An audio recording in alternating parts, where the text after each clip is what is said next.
অবিশ্বাস্য সেই গোল যেন চোখ জুড়ানো নিখুঁত কোনো শিল্পীর আঁকা পেন্সিলের শেষ স্পর্শ, যে স্পর্শ মেসির ছুঁড়ে দেয়া শটে ছুঁয়েছে গোলপোস্ট। পুরো মাঠ জুড়ে চলছে করতালি, বাহাবা দিচ্ছেন আলভারেজকে। মেসির শেষ ম্যাচে যে স্বার্থহীন ফুটবলে তাকে সাহায্য করলেন গোল করতে। সব মিলে পুরো দিন হয়ে রইল ঐতিহাসিক।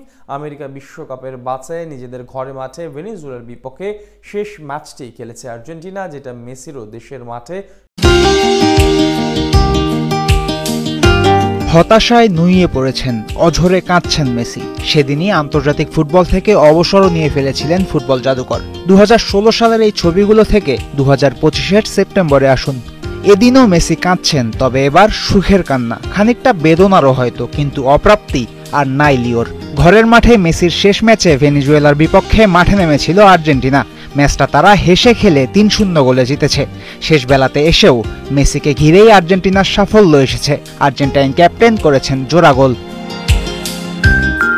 ক্যাপিটাল সিটি বুয়েন্স আইরেসের এস্তেদিও মাস মনুমেন্টালে 85,000 দর্শকের সামনে খেলতে নামে আর্জেন্টিনা। একে তো বিশ্বকাপ নিশ্চিত হয়ে গেছে, দুইয়ে ভেনেজুয়েলা নয় তেমন শক্তিধর, তাই খুব একটা চাপে ছিল না লিওনেল স্কালোনির দল। ছিল শুধু অপেক্ষা মেসিকে গোল করতে দেখার। সেই অপেক্ষার অবসান হয় ফার্স্ট হাফ শেষ হওয়ার খানিক আগে। 39 মিনিটে হুলিয়ান আলভারেজের অ্যাসিস্টে মেসি পান ম্যাচে নিজের প্রথম গোল। সেটারও আছে আলাদা সিগনিফিকেন্স। গোলবার অনেকটা ফাঁকাই ছিল, আলভারেজ চাইলে নিজেও গোল করতে পারতেন, কিন্তু স্পাইডি মেসিকে দিয়ে গোল করিয়েছেন। আজীবন অন্যদের দিয়ে গোল করানো, শেষ বেলায় এসে কৃতজ্ঞতা ফিরে পেলেন বৈকি।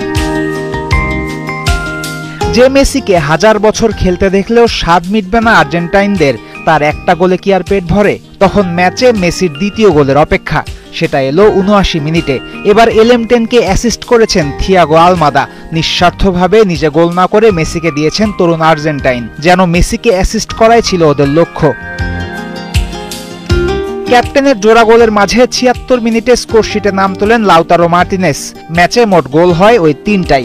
ভেনেজুয়েলার স্বাগতিকদের গোলমুখ পর্যন্তই যেতে পারেনি।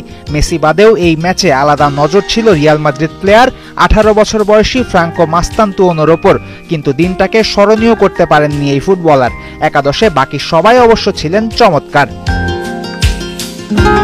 এই জয়ে কনমেবল অঞ্চলের বিশ্বকাপ বাছাই পয়েন্ট টেবিলে আর্জেন্টিনা চলে গেছে বাকিদের ধরা ছোঁয়ার আরও বাইরে। 17 ম্যাচে পয়েন্ট 38, দুয়ে থাকা ব্রাজিলের চেয়ে 10 পয়েন্ট বেশি। বাছাইয়ে নিজেদের শেষ ম্যাচে 10 সেপ্টেম্বর ইকুয়েডরের বিপক্ষে মাঠে নামবে আর্জেন্টিনা। সেই ম্যাচ প্রতিপক্ষের মাঠে হবে, তাই ভেনেজুয়েলার বিপক্ষে ম্যাচটাই হয়ে থাকবে দেশের মাঠে মেসির শেষ।